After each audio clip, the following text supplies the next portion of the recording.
A couple of years ago, I was traveling in Texas and I got a chance to meet this guy and we hit it off immediately. Man, I was so impressed by Ed Newton, who he is, what kind of man he is. But the more that I started to listen to him, the more that I realized this guy has a little bit of a strange accent. I'm not really sure where this accent comes from because it doesn't sound like it comes from a particular region. He just pronounces words a little bit different. And then somebody told me Ed's story. And you're going to get a chance to hear Ed's story. This is a real life version of the Apple movie CODA today. So sit back and listen as I introduce you to Dr. Ed Newton on this episode of Unbeatable. These stories of triumph over adversity will help you handle your toughest days in life and become unbeatable. Ed Newton, buddy, it is good to see you, man. It's been a minute since you and I were together in San Antonio. I miss you already, man. Come on. Every time I see some type of military strategic operative show, I just think Strucker, man. That's what honestly, I'm like, is Strucker in that? Is he a part of that Delta Force? What would Strucker do? I'm getting bracelets that say, what would Strucker do? I got to tell people about the time that we spent together a couple of years ago, but we'll get there in just a few minutes. Because, man, you rolled out the red carpet for me. You treated me like I was a celebrity when you gave me a great time. And by the way, the guys that you were hanging out with, those guys know how to party. They do, man. And I'll tell you this, when you take some ex-military guys and bring us all together in some brotherhood, not that I'm an ex-military guy, but I'm a huge admiration guy of military guy. And it's a sweet, sweet sauce of fun of guys that get together like that. Absolutely. So thank you again for coming. Our guys still talk about you, man. Oh, man. Well, I tell people about you guys because, like I said, you guys know how to party down there in San Antonio. It's the guacamole, man. Yeah, it's of course. Guacamole. Yeah, it is. I want people to get to know you a little bit and find out who Ed Newton is. So let's talk about growing up. Well, actually, born in North Carolina. What part of North Carolina were you born in? Yeah, born in Charlotte, North Carolina. Raised in a little town outside of High Point called Trinity. And Trinity, if North anybody Carolina. High Point, I mean, it's the furniture capital of the world. And matter of fact, grew up sweeping floors for my daddy, who was a furniture builder. Really? Yeah. Hey, I don't know if you know this, but I have a connection to North Carolina too. I go there back and forth. In fact, I'm on my way to North Carolina tomorrow to spend a couple of days with some leaders out there, hoping to learn something from them, and maybe they'll learn something from me at a seminary in Wake Forest, North Carolina. I love the folks up in North Carolina. That's great. There's two things, Jeff. One, Cheerwine, which sounds like an alcohol. Only people from North Carolina and South Carolina know Cheerwine. Yep. Two, if anybody from North Carolina is watching this, and this is where they begin to determine whether or not I'm like a true North Carolina guy. It's called Niece's. It's like Niece's meat, and it's like we called it liver pudding, and it's like basically like a square hot dog. Liver pudding. He just said, for all of the listeners out there that missed that, he just said liver pudding, or imagine putting a square hot dog in your mouth. I love it. When did the family... You might have to edit that. Yeah, you might have to edit that. Man. Now, people are right now searching for liver pudding on the internet. Like, how do I buy some of that at Amazon? Hashtag North Carolina. Yeah. When did your family move to Florida? Why did your family move to Florida? Yeah, I was in the third grade. My dad's from Florida originally. My dad grew up in Daytona Beach, and my dad went to a school called Florida School for the Deaf and Blind, which is in St. Augustine. Oh yeah, great city. Great school, great city. And then so just ended up going back to his roots in Florida. We landed in Orlando. My dad was a small engine repair guy. And for our studio audience today and our listening audience today, my dad was deaf. My dad passed away a couple months ago. My dad was deaf, like 100% deaf, and born scarlet fever. Some old school cats watching the show right now. Back in the day, scarlet fever was difficult for a lot of families. And my dad had scarlet fever when he was born and was deaf. And in that world, kind of prior to ADA, like American Disability Act compliance, man, deaf people had to learn a trade. Yeah. And my dad went to a school that taught him how to work a print press. And I'm talking about old school reels, ink, all that stuff. And then my dad went and got a certificate to become a small engine repair guy.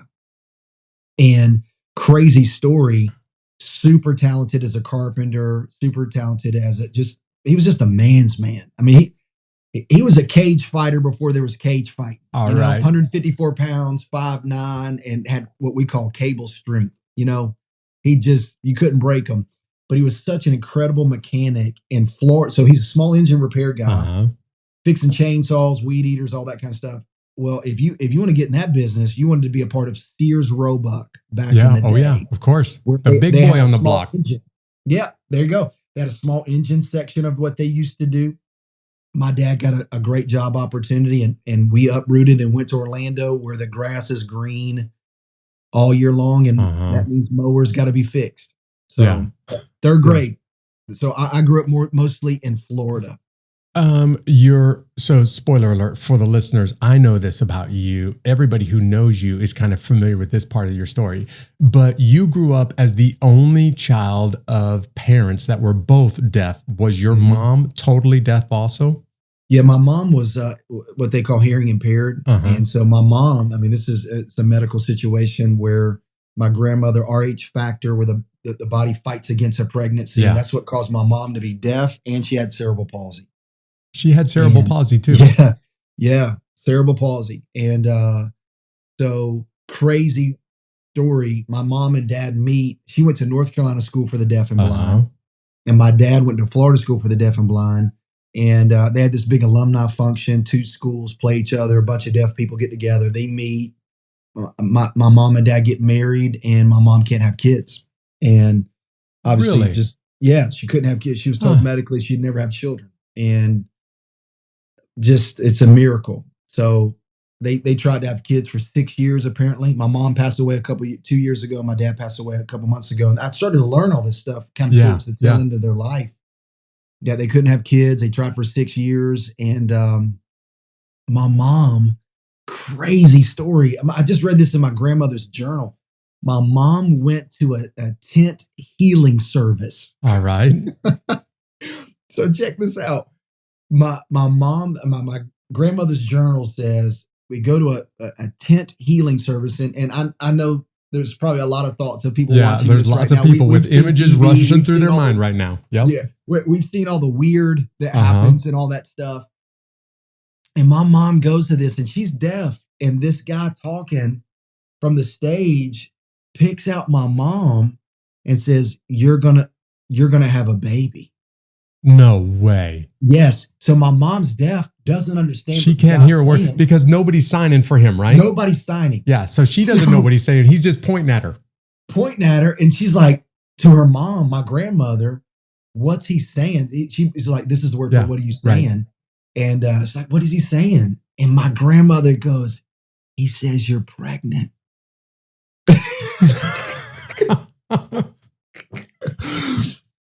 and man, I was born.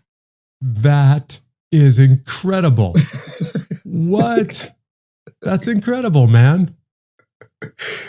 So my mom and dad would always tell me there's something special about you, about you. And so, born hearing, it's not genetic. I'd learned that along the way. My situation was not genetic. I didn't get cerebral palsy, and I wasn't deaf. And I wouldn't have been opposed to that if that's what God wanted for me.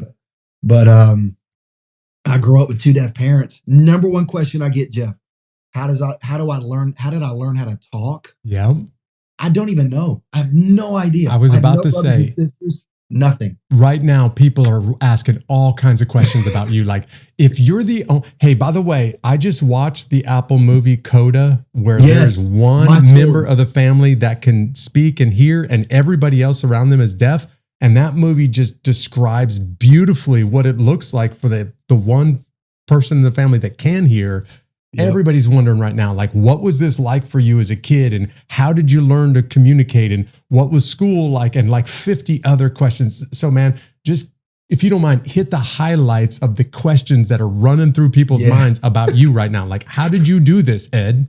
Yeah, well, CODA, child of deaf adult, is what that means. And man, back in the day, and CODA, that film was absolutely breathtaking for me to watch. It was because awesome. that was my story, minus the fact I couldn't sing and I didn't have a deaf brother, and I wasn't a part of a fishing industry. But my mom and dad depended on me to interpret everything. Yeah. Everything. So imagine any form of interaction with a parent that's deaf with a hearing world, which is everywhere. I was the mediator. Yeah, you were basically their translator for everything. Everywhere I went, I had to make sure they understood what was going on. So at the age of 5, 6, 7, 8, where I was able to at least talk, I just learned this just because I told you my parents just passed away, and some of the stuff before my dad died, he said, son, you helped me negotiate buying a house when you were 10. No, I'm sorry, my aunt told me this after my dad died at his memorial service. Wow. You helped him interpret brokering a deal on buying some house at 10 years old. At 10 years old. Holy cow. And every doctor's visit, a funny story is my dad's passing a kidney stone. And, which hurts like murder. Yeah, so he's driving and like just about to pass out. We get into the emergency room. I'm interpreting. All I know is my dad's junk hurts. It hurts down there where it's not supposed to hurt. I'm like, he's hurting. We go back. He's screaming. I'm interpreting. I'm like 9, 10. He's butt naked. I am trying to figure out how you do this without cursing while you're signing for your dad, that it hurts down there for him. Yeah. I'm like, it hurts down there, and then we get back there. He's on a gurney. He's butt naked. He's screaming. I'm like, there's something wrong, So my whole life was that of interpreting with my mom and dad for meals, utility bill discrepancies. Oh my goodness, man. Listen, Jeff, I think our audience would love to hear this. Do you remember the movie Hellraiser? Yeah, of course. Pinheads. Remember he had the pinhead? Right? Yeah. My first movie I go see as a kid is Hellraiser with my dad. Sure. And this is the sign for half. All right. You don't have to be fluent in signs. Yeah. So this is my childhood as a kid. Go to the box office. Say, I need 2 tickets. I'm a kid. Yeah, trying to explain. You need 2 tickets to the movie Hellraiser. Yeah, I said 2 tickets for Hellraiser. She looks at me and she goes, "You can't go. It's R." I'm like, elementary. I go, right. He's deaf. I'm interpreting, and then my dad hits me with, "Tell him to give us half price." Yeah, he wants a discount because he wants a discount. Right. So I'm now negotiating a discount at Hellraiser. This elementary age child trying to get into an adult movie and trying to negotiate a better deal for it. So I'm interpreting the whole movie. That was my childhood. My dad was a big movie guy. Yeah. And we just saw Top Gun 2 right before he died. And they now have technology where it's a little apparatus that gives you closed captioning. Oh, yeah. Movie. Wow. It's incredible. Awesome. But back in the day, that was me sitting next to my dad interpreting everything. Signing every word of the movie. Yeah. Yeah. So my childhood was filled with all of that. But I look back on it. I think about my dad. My dad couldn't hold a job because once more ADA compliance, right. There was no rules and regulations. They'd make up crap, Hey, literally my dad got fired one time. They were like, we're tired of writing stuff down to help you understand. Yeah. He couldn't hold a job. So I started his own stuff. My mom, check this out, Jeff. My mom, when ADA became a thing, equal opportunity for people with disability. Yeah, I was about to say, for those of you that are living outside the United States, this was when the U.S. government said, we have to treat people with disabilities like everybody else. We're going to make it so that they can, happen. Live like everybody else can. Sorry, go Exactly. ahead. My mom applied at the or the United States Post Office, $5 an hour, sorting mail, and so we're living on Social Security Yeah. disability. Yeah. Both my parents, and this comes about, and my mom starts off making minimum wage, and I remember my dad going, "No, no, no, you're going to make less money working at the post office than actually getting a Social Security disability check." And my mom was like, "I want to do something." All right. And she sorted mail, and then it was a Christmas time, Orlando, Florida. It's on Tradeport Drive. It's the big one in Orlando. They needed help in the finance department to sort through payroll, and my mom's a mathematical wizard, and she never left the finance department. Retired from the United States Post Office. My dad had no benefits because he was self-employed. Yeah. And my mom, because of that opportunity, was able to set my dad up with insurance after she passed away. So my whole story was basically my mom and dad were underdogs. My mom and dad were discriminated against because of their disability. Deaf and dumb was a phrase they heard all the time. Of course. I got in fights I literally fought my way through school because somebody say something stupid about my parents, and I'd lose my crap on people, man. I had a temper. I was always defending and protecting and advocating for my mom and dad. So look back on it, I am who I am because of those days. Yeah. Well, you had to grow. So look, like you, man, I grew up on government assistance in government housing, and it's just rough and that kind of lifestyle. But I had parents that just, they divorced and it was difficult. I didn't have deaf parents that literally the nation was stacked against them. So, man, tell me a little bit about what it was like to try to scrape some money by and pay the bills while you're living on food stamps in government housing. Yeah, it was an interesting season of life. Well, first of all, I think anybody that grows up in a sense of poverty, and you've seen poverty because you've been outside of our country. When we say poverty, it's so much different than third world poverty. Yeah, our poor. Everybody else in the world says, I would love to be poor in your country. The rest of the world's poor. That's abject poverty. Different. It's different. And so when I use poverty, I just have to always qualify it with that. And because we had a roof over our head and we had food on the table, it just wasn't the food that everybody else was eating. And I think for me, looking back on it, I didn't know we were poor, Jeff. I didn't.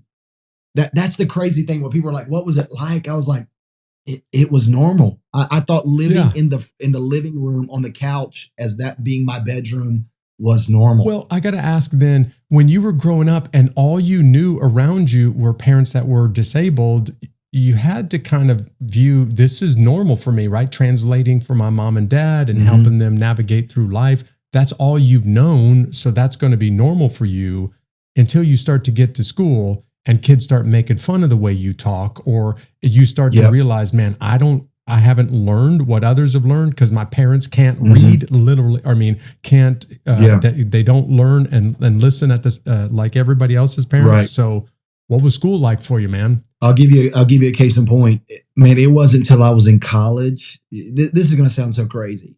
I thought, because when you talked about my parents' learning challenges, phonetically, my parents weren't saying words correctly that I was hearing that I just thought were normal. Case in point, Home Depot is a silent T. But if you're deaf, it's Home Depot. All right. My whole middle school, high school, college, it wasn't until I was a college You were getting up and going to Home Depot today. Home Depot. And everybody'd laugh and I'd be like, maybe it's just my accent or whatever. Dude. But I had some learning disabilities, man. I had some challenges academically. I struggled because I couldn't come home and ask my parents to help me with algebra. Yeah, right. Because they were at a trade-based school. So my senior year of high school, true story, perfect score, 1,600 on an SAT. I make a 540. You get 400 points for signing your name correctly. What? Yeah, straight up. I make a 540, take it again, get a 560. Guidance counselor looks at me at this public school in Orlando, was like, hey, you're just not college material. Yeah, you're going to need to go start working on small engines with your dad. It's exactly right. And so at that time, my dad was working at UCF, University of Central Florida, in the print press. So my dad works at the school, and Valencia Community College is the school down the road, and nobody would take me. Nobody would take me. They wouldn't touch you with a 10-foot pole because of that SAT score. Wouldn't touch me. And I remember, and this is why I have such a huge affinity in my heart. I was 18 years old as a high school senior. I wanted to play college basketball, but I couldn't play college basketball because I couldn't pass the SAT. And my dreams crumbled. 1994 in April, I'm about to graduate. And an ROTC recruiter talked to me, Marine Division, and basically just said, hey, listen, Ed, GI Bill's your way out. And I was about to take the GI Bill and go down the, because I wanted to get an education. And I got a last minute opportunity at a small private college in South Florida to play basketball that basically, because they're a private school, you have to take an admissions exam. I end up on academic probation before I end up at the school. And I end up going to play basketball at this college. And that's the fork in the road for me. And I'll go back to CODA, the story that you talked about, the movie. Yeah. The tension that girl wrestled with in that movie. Of course. Was her I'm mom abandoning my family if I do this, right? So, and here I am, I'm 18. I want out. I want to see the world. I want to go pursue my dreams. And the reason why I bring that movie up, I bawled in that movie at CODA. Just, it broke me because she felt like she was leaving her mom and dad. And I underestimated the sacrifice that my mom and dad made for me, because when I was 18 and I moved out to go to college, they didn't stop me. Yeah. They actually encouraged me. And man, I wish I could go back.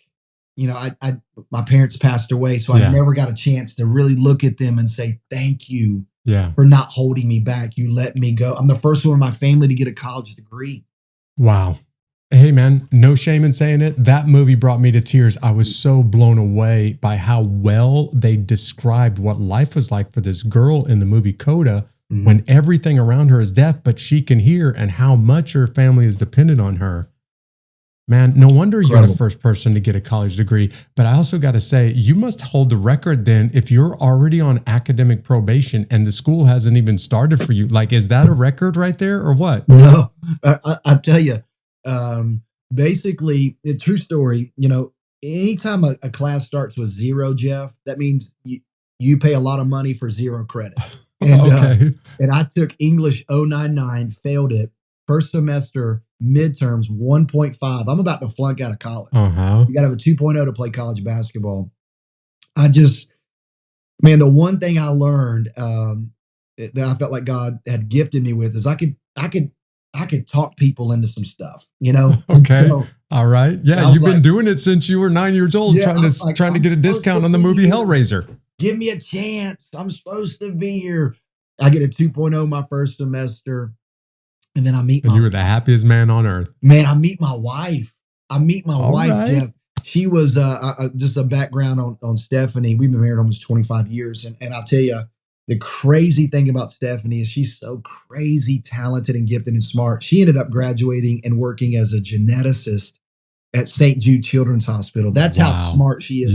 So she starts helping me. So I literally about get kicked out of school for just my grades my first semester, to end up being on the president's list, but when I graduated. No way.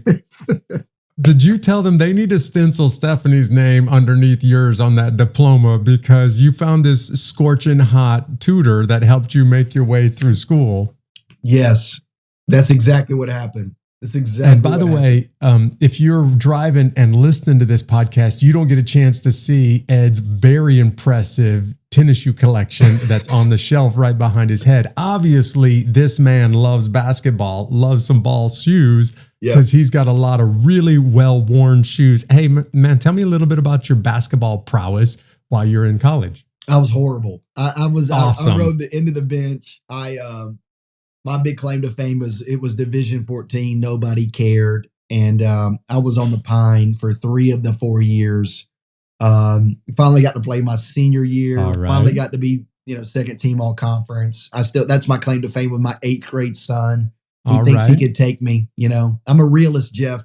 He wants to play college basketball. I go, hey, listen, if you can't beat your almost 48-year-old dad, you're not going to go play college basketball. Right. So you better step your game up. So, and we're recording this interview right now, just smack in the middle of March Madness, which means basketball is consuming America. Yes. I got to know, you got any favorites in the men or women's bracket right now? Because we're about halfway through. Yes. A women's bracket. Listen, I'd like to see UConn come back and they, right. they've not been the dynasty, but I'd like to see them. South Carolina's always been they're great right now. But here's my sleeper in the women's bracket. Ole Miss. For real? Ole Miss. Okay. Yeah, Coach O. She's a believer in discipline, structure. She's an up and coming coach. You got to check her out. She's incredible and got a lot of what did she say? She said I was a girl with $1 and a dream. $1 and a dream. $1 and a dream. So I'm watching, and they were a team that knocked out a number 1 seed, and I'm like, that's the team. I'm watching. And I'm a Duke fan by heart. We got knocked in the second round. Right now, I'm paying attention to Gonzaga. I just think man, Gonzaga, y'all been here. Maybe this is the year. Maybe this is the year. I don't pay any attention to college basketball, but I cannot help but watch what Princeton is doing right now. Look, I don't like Ivy League schools. I don't even like college basketball, but I have got every fiber of my being cheering on this. This is the ultimate underdog story. Yes. By the time this thing airs, they'll probably get summarily defeated in the next round. But man, I'm sitting there watching Princeton saying, look at these guys go for it. You guys go all the way. Absolutely. Heck yeah. Absolutely. They put together some type of mathematical formula that's there's some eggheads with slide rulers up there that said, hey, I think if we did this, we could win a couple of games. Using a protractor in a 90-degree angle, man. They're doing it. They're doing it. Yep. Good for Princeton. Hey, I want people to hear you overcame a lot of educational challenges, man. You really were unbeatable in the classroom because you had every card stacked against you. And I think the listeners need to know that I'm speaking to Dr. Ed Newton right now. So you didn't slow down. You kept on going. You ultimately ended your degree at Memphis Mid-America. Tell everybody what you did there and how that went for you. Yeah, I think for me, it was just graduating college was the goal. And sure. And then at that time, I knew in the profession that I was pursuing, trying to get some more credentials would be super helpful in building a resume. And so just went on to get a master's degree in religious education and then a master's degree in divinity. And then just went 2 masters, double masters. Listen to this guy. Well, listen, when you can't pass the SAT, it's almost like that. That's the reminder. And you said, hey, Stephanie, we're going to do another master's together, right? That's exactly right. So for me, it wasn't so much about GPA. It was about just dedication, devotion, sticking to it. And it was discipline. So the journey for me in education, honestly, my wife I told her the other day, she's pursuing her master's degree, so I won't mention her age, but she's going back. We got 4 babies. All right. They're all from college. So here's mama who's got babies in college that's going back to get a master's degree. She is good for her. Yeah. And so I said, I know the one thing you won't be doing is asking me to proof any papers like I did with you. So, but that dream, man, through devotion, dedication, hard work, a lot of people believing in me along the way. I got to give a shout out to some people in my life that just won. I just had a man named Danny Sinkfield. Got to give a shout out to him if he ever comes across this. That was able, through the organization he was a part of, to pay for my master's degrees. Really? Yep. And my doctorate degree. And for that, I wouldn't have been able to do it if it wasn't for him. Sure. So shout out to Danny Sinkfield, Memphis, Tennessee. But Ed, I mean, anybody who's listening at this point is starting to hear your story and realize you have all of the cards stacked against you educationally, like just growing up in a home with mom and dad at a trade school that didn't get the opportunity to learn like everybody else. Other students would have just thrown in the towel. They would have said, I'm stupid when they got that first SAT score, but you didn't. Other students would have just folded that first semester of school when you're about to fail out of an 099 class and you didn't. Man, your story over and over again says you're facing incredible hardships that are no fault of your own. You were just born into these circumstances and you don't give up. But let's just be honest, you and I both know people that have been through less and thrown in the towel. So as I hear your story, man, part of me wants to know, like, Ed, how do you do it? How do you not give up? Like, what's keeping you going when everybody else around you would say, you know what, I'm done, I quit. It's too hard. Man, what a question that is, specifically because without even hesitation, Jeff, it's Jesus. It is Jesus. I didn't grow up in church. So when you have two deaf parents, so anybody listening is like, oh, okay, here's the religious deal. Here it goes. Yep. Listen, I didn't grow up in church. When you have two deaf parents, I mean, think about this. There's not an interpreter at churches. Yeah, nobody's signing for your parents, so no reason to go. Dad. So if nobody's signing for mom and dad, then I'm not going. And man, my life as a middle school kid, Jeff, was because I had to grow up real fast. So I'm running with an older group of dudes. And fighting for everything. Fighting for your parents' honor and basically fighting to pay the bills for mom and dad so that the world doesn't take advantage of them. Correct. I'm in fighter mode constantly. And my mom and dad on my 15th birthday in high school, literally, I'm almost expelled out of middle school for lighting off a firecracker in a public school assembly. Some other stuff. I'm sorry, I shouldn't laugh at that, but I just got to because it sounds classic Ed right there, man. I'm literally about to get kicked out of middle school. Since I had to interpret for my dad, I tell my dad I'm the best thing that's ever happened in school. They want to do a parent-teacher conference because I'm so awesome. Yeah, exactly. And I, in that moment, my dad, for the first time, I realized my dad can read lips. and my dad, so long story short, I had a pretty horrific 8th grade experience at a lot of levels. Yeah. And I realized that my decisions were crushing my parents. My 15th birthday, 1990, my mom and dad find an interpreter in a church. And they tell me, they go, hey, listen, it's your birthday. And you have literally, in quotations, you've made our life so miserable. Wow. That we told all our family, don't send you a card. We're not celebrating anything. Wow. Like it was hard truth. Like, listen, we want to celebrate you, but we can't.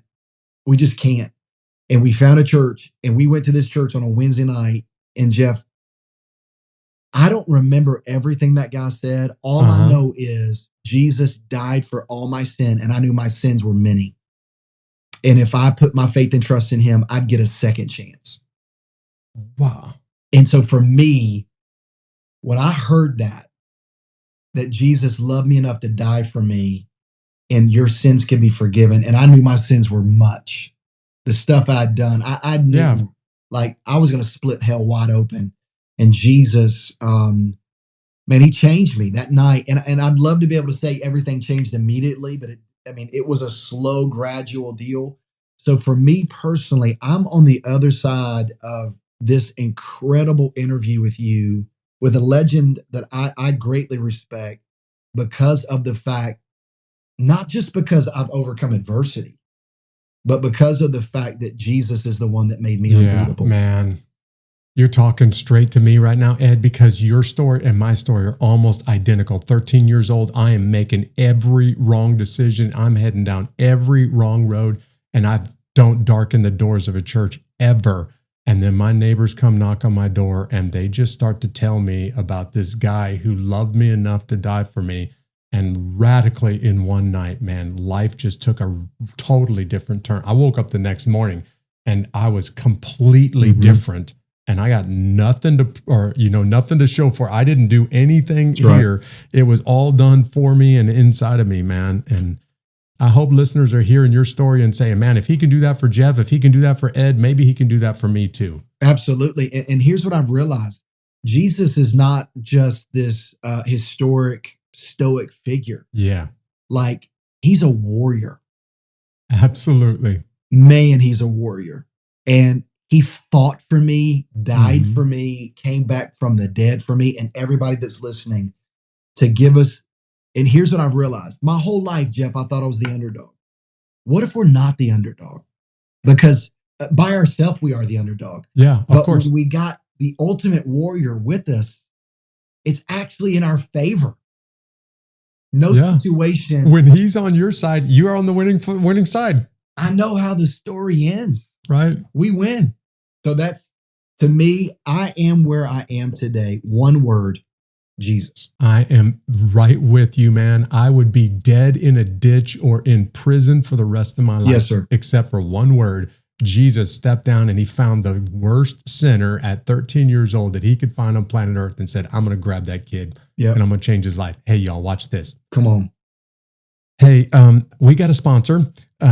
These guys are raising up disciples, sending them all over. Actually, they're creating teams of disciples and they got a plan to take over the world. I want to tell you about my friends at Go Ministries. In fact, I want you to hear from Will Pardon. And then when we come back, listeners, you got to hear what happens next when Ed steps into a church and realizes I'm in over my head because this church is in deep, I'm going to say deep, that's 3 deep water the moment that you step in the door. But hey, Ed, check out this sponsor, Go Ministries, will you? Hi, my name is Will Pardon. I'm the president of Go Ministries. Go Ministries empowers local leaders to make disciples. Over the past 30 years, I've seen our ministry go from one family, one church, and one school to over 300 local leaders making disciples in 150 different communities through church planting, sports, and medical. And we're getting ready to expand into other countries. The way that we define a disciple-making culture is when mentorship, mission, and multiplication are present. When there's that one-on-one mentorship between two people that are sharing the gospel, we believe that discipleship is taking place. And then when a group of people are gathering together and they're on mission together, serving their community that surrounds them, that's another part of discipleship. And then lastly, you can't be a disciple or disciple maker if multiplication isn't the final goal. So would you please join us in our disciple-making movement and our disciple-making culture by going to gomen.org. Ed, we're back. So you and Stephanie start doing some speaking and you start traveling around and you start telling people about this Jesus that changed your life. And actually you spend 20 years of your life doing it, man, as an evangelist. What were those 20 years like when you were on the road and trying to raise a family and all of that? Yeah, it was actually 13 full time. You know, like there was some, when you add up kind of the youth pastor days and all that kind of stuff, man, that definitely adds it up to 20, but 13 on the road full time, crisscrossing the country, being invited to every function, every event, and saying yes to it and trying to figure out how to provide for my family and our kids. And what a journey that's been. And being on the road as an evangelist, which, you know, once more, I mentioned earlier, I didn't grow up in church. The only idea of an evangelist that I'd seen was Billy Graham. And I was like, crap, I ain't that cool. I'm no Billy Graham. Come hear me. So that journey was an incredible journey, but it was primarily with the next generation. Yeah. And speaking to middle school students, high school students, college students, just really what you heard earlier, that man, little is much when God is in it. No story is a the end story until Jesus steps into it and he actually helps you understand that there's a better ending than what you thought. And just sharing a message of hope with people. That if God can do something with me, he could definitely do something with you. Yeah. So that was the journey, man. 200 days, a year. Oh man, that is a brutal lifestyle. Brutal. Still playing a lot of catch up with my kids. And and that's actually how, which is so crazy of how I ended up becoming a pastor of this particular church, because that's how they found me. I got a phone call one particular day, and a guy at this church, the founding pastor's son, called me and he said, "Hey Ed, we found you on YouTube. You don't know me. We were just out randomly searching for pastors on YouTube." Well, it's actually for a men's conference. It was like, hey, it's the event that you came and spoke to us, and hey, would you come and speak at our church? And it's like, love to. Did that 6 years in a row, and and continue to travel and speak. And one of my favorite places to come was this church. And then, man, God started doing something in my heart and just said, "Hey, Ed, really want you to be a pastor." And I was like, "Not me. Not interested, right? Not interested. This road thing's kind of my deal. You know, if people don't like me, they just don't invite me back. You could just leave. I can make people mad and leave." Exactly. And man, he called me. Robert Emmett called me in 2015, and literally, I don't know if you can see this or not. Yeah. It's this Bible right here. Uh-huh. It says in his Bible, Lord, send Ed Newton to be the lead pastor of this church. Wow. And I was like, God. So he calls me. He says, God told me to tell you you're supposed to be the pastor of this church. I started laughing. I was like, all right. Pastor Robert, I've never done this before, man. Yeah. I need to make sure that the audience didn't miss that. Never pastored a church. Been in lots and lots of churches, but never pastored a church.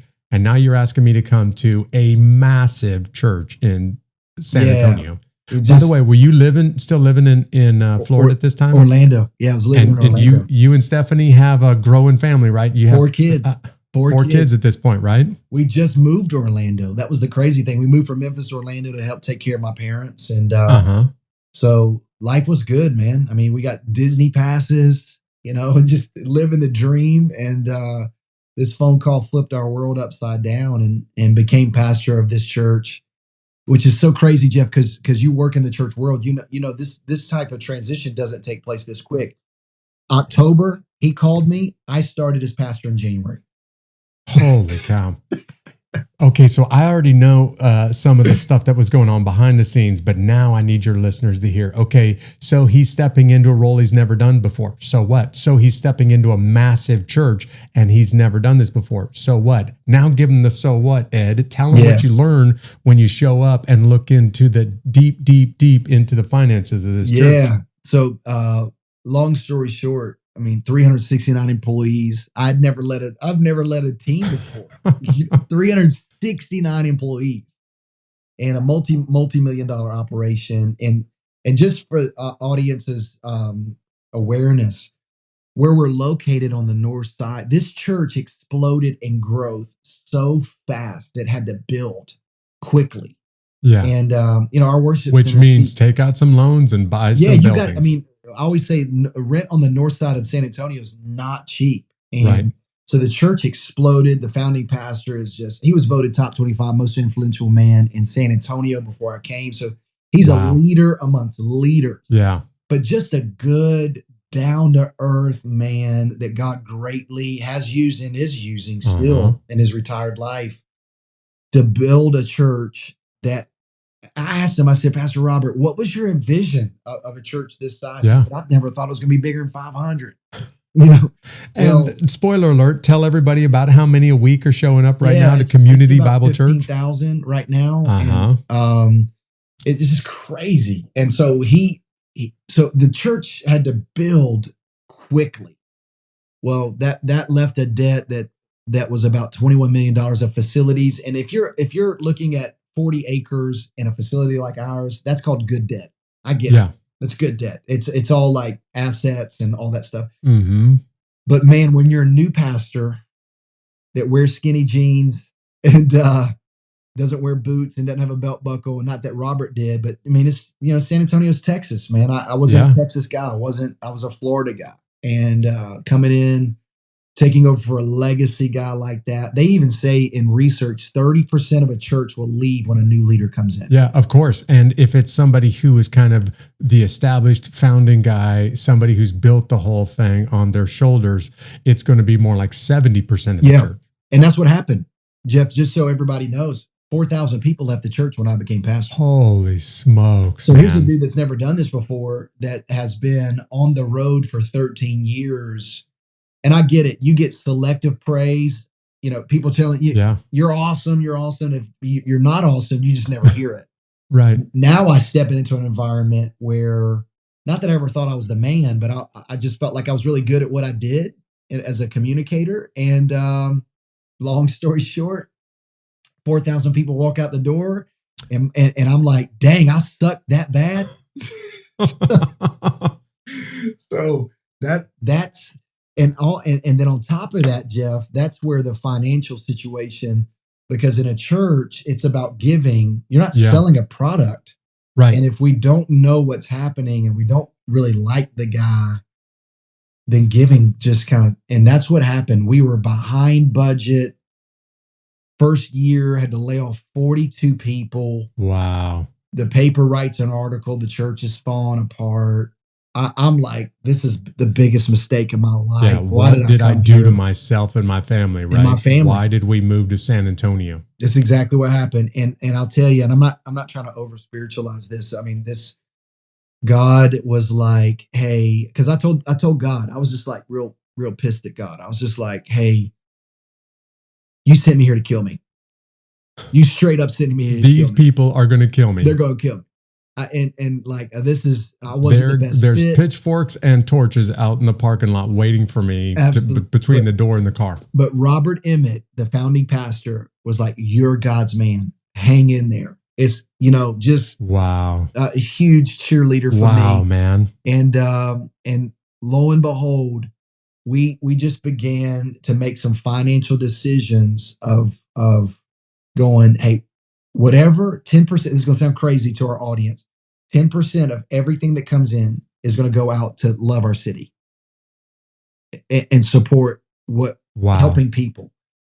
While you're 20, I want to make sure that everybody didn't miss that. While you're $21 million in debt, you guys decide we're just going to give away 10% of everything that comes in anyway, because we're already $21 million in debt. Exactly. And a guy wrote me a letter and he says, you're the biggest fool. I can remember this letter verbatim. Wow. He says, you're the biggest fool to be $21 million in debt, and you're going to give away 3% of everything that comes in. Yeah, you're going to give away money. Mm-hmm. Absolutely. And sure enough, in 2017, so whatever came in 16, that was our budget for 17. So we're talking about giving away almost $2 million while you're $21 million in debt. Yeah, yeah. And I stand on this as truth. You can't outgive God. And what ended up happening is when we started doing that and started loving the city at that level of just blessing people with time, energy, and resources. Yeah. People started becoming very open-handed. You're not going to believe this, but in 2 years, this church became debt-free. You paid off $21 million worth of debt in 2 years on a budget of about $20 million a year? Correct. That's insane. So what ended up happening is that when we made that decision to give 10% away, more margin came. So more money came into our budget. So we had more money than what we had budgeted for. We took the increase. I'm a Dave Ramsey guy. All so right. I'm like, act your wage. So we're going to operate lean, low personnel number.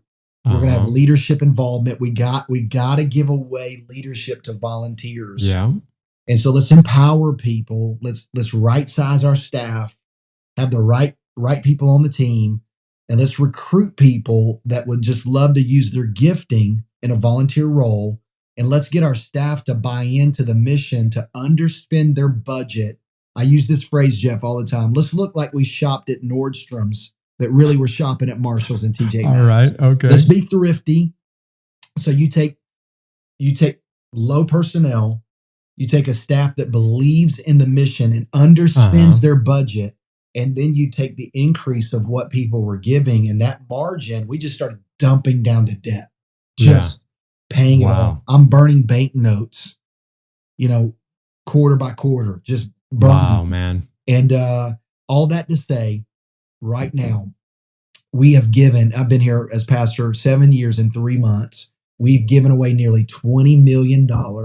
Wow. To missions, loving our city, feeding people. Yeah. And on top of that, what's been amazing is we now give away 23% of everything that comes in. Oh my goodness, man. That's incredible. So it's been an incredible journey.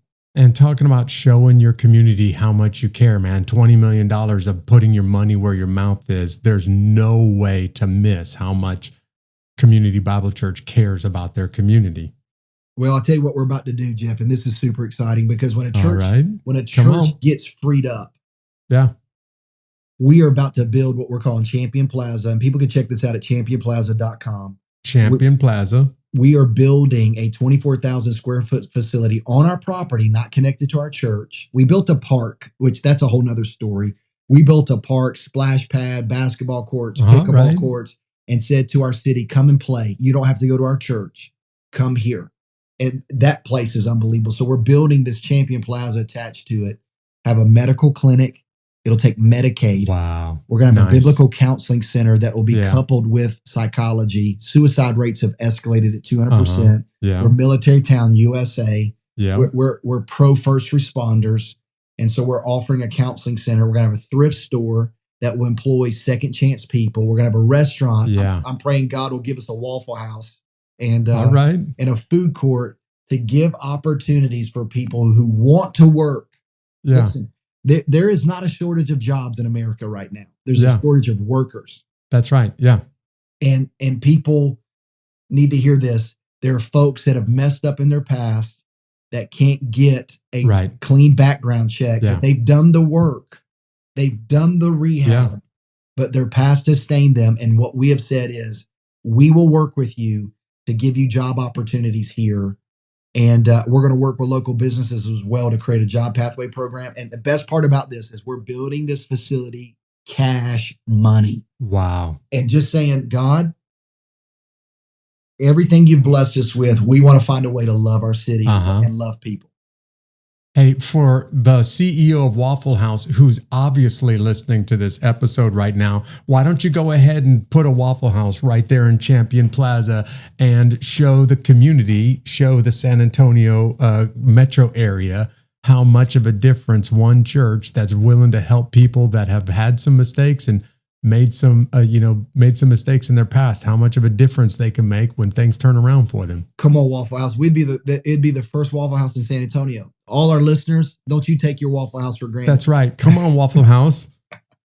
Hey, but Ed, you have so much going on. You're doing so much in your community, man. I really meant it when I said a few minutes ago in this episode, I get a chance to speak to a lot of churches. I get a chance to kind of measure the attitude and the culture of a church. And Ed, I don't think I've been to two other churches in my life where the guys of the church are as free, they're having as much fun as when I was with you guys at Community Bible Church. You're building something beautiful there, man. Thank you, brother. But you got a lot of irons in the fire. So tell me, how do you find time to breathe again? And now I'm putting breathe again in air quotes because I'm shamelessly pushing your book right now, man. Tell me, how did you find time to write it? How do you find time to actually breathe again with all of the responsibilities of a parent, a husband, and leading a church of 15,000 people? Well, first of all, Breathe Again is no longer in print. Okay, so never mind, y'all. Don't worry about that book. I think we bought up all the last copies. All right. But it may be out there on Amazon. Who knows? But that book specifically, to somebody, Jeff, I really feel like this is in my spirit. There are people that God tells them to do something. It's a crazy dream. Maybe God didn't even tell you to do something, but you got a crazy dream and everybody around you tells you it won't work. Just do it. Yeah. I wrote a book because I felt like it was a bucket list item. It's set on a shelf, Jeff, for 10 years. 10 years. And then all of a sudden, somebody said, hey, would you like to write a book? I go, it's already done. It's already done. And that's how that happened. Really? You've got more than a couple in print right now. So what's your latest book? I don't have a latest book. I mean, it's some textbooks and stuff like that along the way. But man, I'm waiting on the right opportunity. I think the next one may be Dream Again. I love the story of Joseph. You talk about that's a great title right there, dude. Yeah, Dream Again. For somebody that just needs to dream again because life has been so hard and you've been squeezed and pressed and wonder if you got a second chance opportunity, I'd say Dream Again. Well, I hope there's been some listeners that are saying, look, with the deck that was stacked against Ed, if he can overcome growing up in housing, struggling at school, taking over a church that is really, really influential, but in got a lot of problems behind the scenes. And if you can handle those kind of challenges, you really are unbeatable.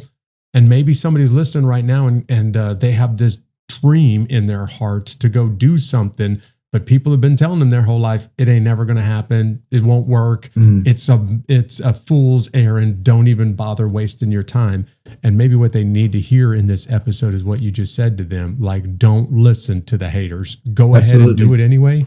Even if it sits on the shelf for 10 years, even if it takes 10 years to come to fruition, do it anyway if it's a dream. That's a good word. Well, you listen, you asked about my family and just what we got going on. We got a great team here. We got a great staff. You can't defer culture, so I'm very involved in what we do. I mean, you can't, when it comes to leadership, you can't abdicate a spot in a space. You can't affect the overall culture if you're not in it. And so I'm learning more and more and more that is the ministry of presence and allowing a team to know that you're around, you're here, you're believing what God's doing. And none of this would be possible, obviously, without Jesus, but my wife is my best friend. And for us, you make time for the things you love, Jeff. You know what I'm saying? Like if somebody said, hey, we're going to have a basketball session at 6 a.m. tomorrow. Now, depending on how my knees are feeling, that's questionable. All but right. you make time for the things that you love. Yep. And my wife and I, we just make time. You just make time. Good for you, man. Make time. And we got 4 kids, one in college, one about to be in college. We got a sophomore in college, a senior in high school, a junior in high school, and an 8th grader. And just trying to be the best dad I could be. Yeah. Because at the end of the day, this is what I'll say. It doesn't matter how big this church is. That's right. And it doesn't matter how great of an impact in the city we may have. If my wife and my kids don't see a present dad, somebody could take my place as pastor, Jeff. That's a true story. If you lose your family in the process, none of the rest of that stuff matters. It can't make up for it. Doesn't matter. So to me, that's mission critical for me. Yeah. Healthy family. Hey man, you always inspire me. I want others to be inspired by you. So people are right now listening. They're like, man, I got to know more about Ed. So how do they find out about you? How do they find out about Community Bible Church? Yeah, cool. Man, thank you first of all for even saying that. Pastor Ed Newton on Instagram, on Twitter at @Ed_Newton. But I'll tell you the thing I'm really excited about. We offer, like Ed, if you go to an app store right now, search Ed Newton. I have a free app, Ed Newton, and it gives you a daily inspirational thought devotional every day. All right. Every day. And there you can go and see video clips and all that kind of stuff. But to me, the worth of the download is getting a devotional thought every day that just starts your day right. Yeah. So then our church is communitybible.com. Here's an easy website to remember, onlinechurch.com. You can actually be a part of our live services. Yeah. And we got 5 of those. So, and we'll put links to this in the notes to this episode. But your app, if people are driving right now and they missed it, but they want to go check this out when they stop, what do they search for in Google Play or the App Store? Just go to App Store, search for Ed Newton. Ed Newton. All right. That's it. Ed, you inspire me, man. I am glad to have this conversation with you. Looking forward to getting with you together again in person sometime soon, man. Well, I talked about you the other day. Somebody was talking about this event and in Pensacola, Florida. And then when I brought up your name, I was like, listen, the best guy you can get for that event come on, you. Man. And you know what he told me? You're already committed to me. All right. Nice. Hey, man, it's great seeing you. Give my best to Stephanie and the children. Sure will. Thanks again, Jeff. Appreciate it. Yep. Thanks again. We'll see you around. Blessings. Hey, guys, I hope you had as much fun in this conversation as I did with Ed. You can just tell by the language that I really, really respect this guy. Anybody who can handle the disabilities and the difficulties that he had in childhood is unbeatable. A guy who can overcome academic probation and go on to receive the education that he had, this dude is really unbeatable. But he inspires me in a whole lot of other ways, like his commitment to his community and his commitment to his family. So I hope you were as inspired as I was by Ed Newton's discussion with me on this episode of Unbeatable. Hey, we've got some pretty amazing people tuning in and listening every episode.